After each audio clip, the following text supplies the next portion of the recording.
Dans la nuit du 16 novembre 2024, à East Kilbride, une jeune femme de 21 ans rentre chez elle après son travail.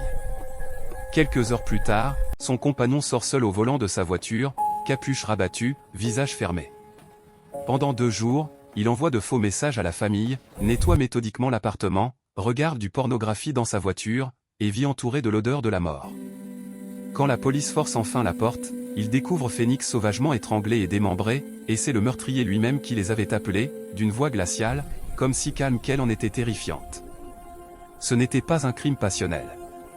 C'était l'œuvre d'un homme qui avait tout prévu, sauf qu'une simple caméra de voisin allait faire tomber son masque parfait. L'histoire vraie et glaçante de Phoenix Spencer Horn et du monstre qui dormait à ses côtés. Une caméra de surveillance a filmé une Vauxhall Corsa blanche quittant le parking au cœur de la nuit. Le conducteur solitaire, un homme qui baissait ostensiblement la tête, semblait vouloir disparaître. La voiture de Phoenix Spencer Horn, une plaque 21, était toujours là, et ce fut la dernière image certaine qu'on eut d'elle. Phoenix était une jeune femme adorée d'East Kilbride, en Écosse. Elle travaillait dans un petit hôtel-café où tout le monde louait sa douceur et sa gentillesse. Elle avait un jour confié à une amie que son compagnon était l'amour de sa vie. Ce compagnon, un ouvrier de 27 ans prénommé Metin, partageait avec elle un modeste rez-de-chaussée. Les voisins avaient entendu des bruits étranges cette nuit-là, une dispute, puis un silence glacial qui s'était installé pour de bon. Dans la nuit froide du 16 novembre 2024, Phoenix n'est pas venue travailler et n'a pas appelé sa mère comme elle le faisait chaque jour. Au fil des heures, l'inquiétude a grandi. Les seuls signes de vie étaient des SMS brefs, froids, qui ne lui ressemblaient absolument pas. Cela a duré 2 jours. L'appartement restait muet, rideaux tirés, seule une fine lame de lumière filtrait par les interstices. Au 3e matin, une odeur inquiétante commençait à se répandre. Metin est sorti, les clés de voiture de Phoenix à la main, le visage vide, sans la moindre émotion. Que s'était-il réellement passé derrière cette porte close? Où était Phoenix? Était-elle simplement partie en voyage, ou ce silence cachait-il quelque chose de bien plus sombre? Phoenix avait terminé son service tardif au Strathaven Hotel le soir du 16 novembre 2024. Sa mère avait reçu un court message, « Je t'appelle demain ». Ce fut le tout dernier contact avec sa fille. Vers 21h, Phoenix était rentrée dans l'appartement du rez-de-chaussée qu'elle partageait avec son compagnon, dans un quartier calme d'East Kilbride. Les voisins se souvenaient que la lumière du salon était restée allumée très tard, avant de s'éteindre brutalement autour de minuit. Une fois l'appartement plongé dans le noir, des bruits inquiétants avaient traversé les murs. Les enquêteurs estimeront plus tard que le moment décisif se situait autour de minuit 13. Pas de cris, pas de fracas, juste un calme effrayant qui dura des heures. Pourtant, un habitant de l'étage supérieur avait entendu de l'eau couler longtemps et un raclement lourd, comme si on traînait un objet encombrant sur le sol. Très tôt le lendemain matin, les caméras de surveillance ont capté Metin au volant de la voiture de Phoenix, quittant le parking. Il portait la veste d'aile par-dessus la sienne, capuche relevée. Son visage, bien que sombre, était parfaitement identifiable. Les 2 jours suivants, on l'a vu seul dans des stations-service, des supermarchés, une pharmacie. Jamais l'ombre de Phoenix. Les amis s'alarmaient, elle ne laissait jamais son téléphone sans réponse et n'avait jamais manqué un service. Pourtant, cette fois, elle faisait les deux. Quand une amie proche lui envoya un message, la réponse qui arriva sonnait faux, « J'ai besoin de faire une pause. Tout va bien. » Phoenix ne répondait jamais aussi vite et n'utilisait jamais cette ponctuation bizarre. La famille confirma, ce n'était pas elle. Dans l'après-midi du 18 novembre, une odeur pestilentielle flottait dans le couloir.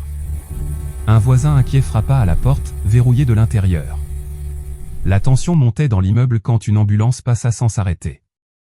Au même moment, une femme de l'immeuble voisin aperçut Metin depuis son balcon, il était assis, immobile, fixant le vide, une bouteille de vin presque vide serrée dans la main. Lorsque les premiers policiers arrivèrent pour un contrôle de sécurité, ils durent forcer la porte, pensant qu'une personne à l'intérieur était peut-être malade. Mais avant qu'ils n'agissent, Metin apparut soudain à l'entrée de l'immeuble. Il ne dit pas un mot. Il les regarda fixement. Un jeune agent dira plus tard que cette rencontre l'avait glacé, on aurait dit que Metin revenait d'un endroit où personne ne devrait jamais aller. Que s'était-il donc déroulé entre ces 4 murs? Et dans un rebondissement troublant, ce n'est ni la mère de la victime ni un voisin qui appela la police en premier. C'est Metin lui-même. Il avait passé près de 2 jours dans un appartement imprégné d'odeur de mort. Le matin du 18 novembre 2024, il sortit enfin et composa le 999. Sa voix sur l'enregistrement était plate, sans émotion, ni celle d'un coupable paniqué ni celle de quelqu'un qui vient de découvrir l'horreur. L'opératrice avouera plus tard que ce ton lui avait donné la chair de poule. Quand les agents arrivèrent, Meuthen les attendait déjà devant la porte de l'immeuble. Il n'a pas fui, n'a pas résisté, mais n'a montré aucune émotion. Il tenait les clés mollement, le regard terne, le visage absent. À l'intérieur, aucun signe d'effraction ni de lutte. L'appartement était presque intact. Des assiettes et des couverts étaient encore posés sur la table, un demi-verre de vin rouge traînait sur la cuisinière. Tout était d'une propreté inquiétante.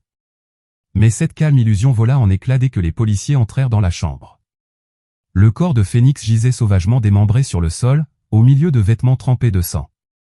Sa tête avait été posée avec soin sur le côté. Les marques indiquaient que le meurtrier avait tenté, sans y parvenir totalement, de sectionner les membres.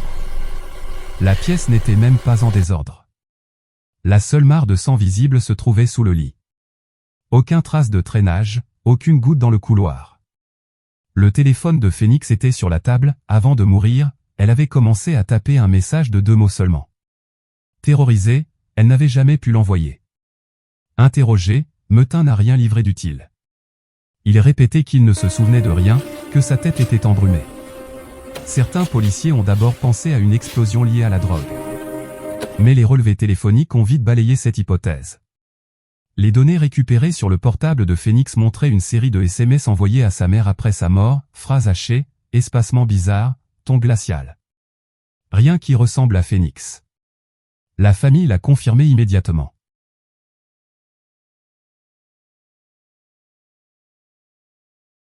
Petit à petit, les pièces du puzzle se sont alignées, messages sans odeur, réponses inquiétantes, scènes de crime d'une propreté maladive.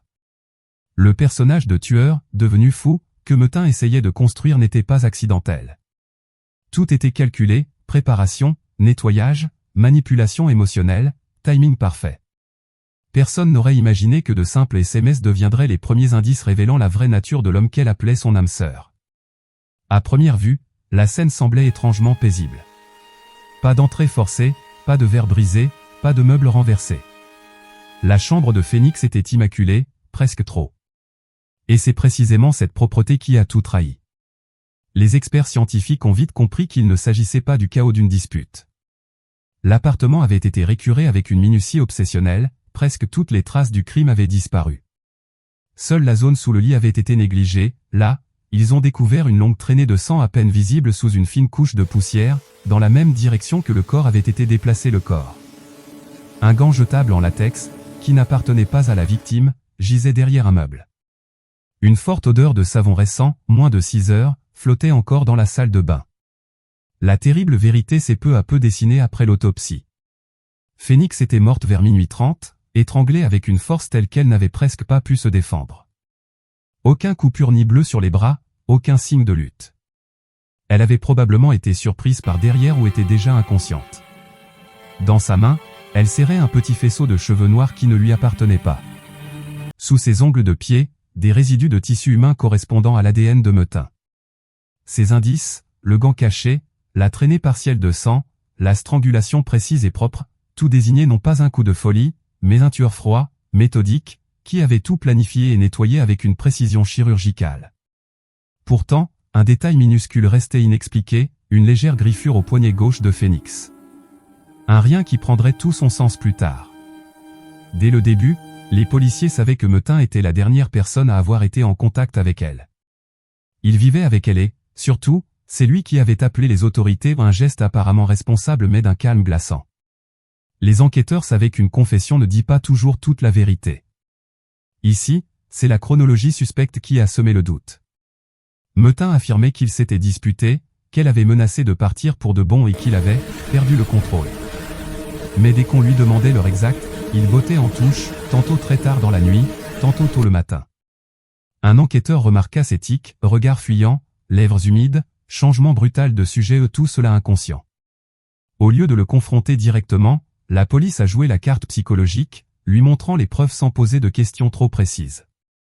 Quand on lui présenta la vidéo de la voiture de Phénix quittant le parking à l'aube, il répondit « hésitant, « Je crois que c'était moi, mais je ne sais plus où j'allais. » La réponse fit bondir les enquêteurs. Au même moment, il envoyait des messages de réconfort à la mère de Phoenix.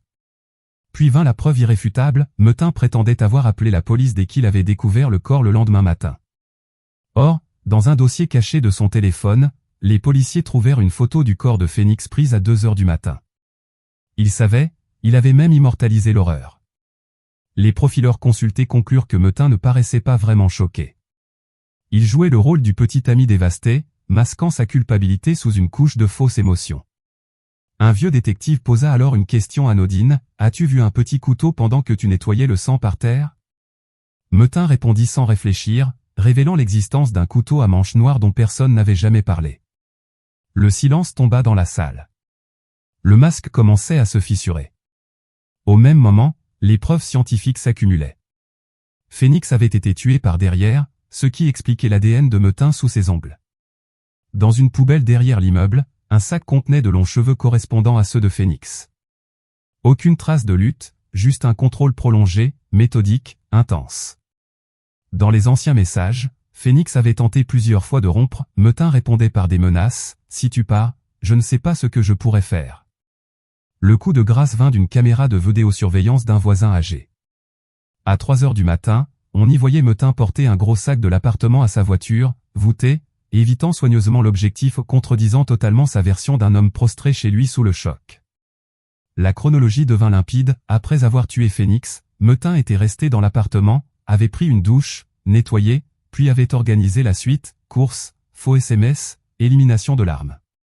Parfois il s'arrêtait dans une station-service, parfois il restait dans sa voiture à regarder du pornographie. Interrogé, il haussa les épaules, « Je ne me contrôle pas. » Des détails en apparence anodins devinrent décisifs, des chaussures mouillées dans sa voiture, des données GPS montrant un trajet jusqu'à une zone bouboueuse au bord de la Clyde à l'aube. Sur place, police retrouva un chiffon ensanglanté et un morceau de sac de déchets médicaux, tous deux porteurs de l'ADN de Phoenix. Les déclarations truquées, les traces de sang, la vidéo du voisin, tout reconstituait un crime froid, réfléchi. Metin n'avait jamais perdu ses moyens. Il avait tout orchestré, tissant une histoire d'innocence si convaincante qu'elle avait presque fonctionné. Mais aucun plan n'est parfait, une simple caméra a suffi à tout faire basculer. Le 17 juin 2025, Metin fut inculpé de meurtre avec préméditation et entrave à la justice. Le procès au Glasgow High Court attira l'attention du monde entier tant par l'horreur du crime que par le sang-froid du accusé. Le juge observa Metin entrer dans la salle, pâle, regard vide, comme s'il ne croyait plus à son propre mensonge. Dans un revirement stupéfiant, il abandonna sa défense. « Je ne voulais pas la tuer. Je n'ai fait que la retenir », lâcha-t-il, rejetant la faute sur la cocaïne et les émotions. Il prétendit que les mutilations étaient nées de la peur, non de la cruauté. La salle fut sidérée.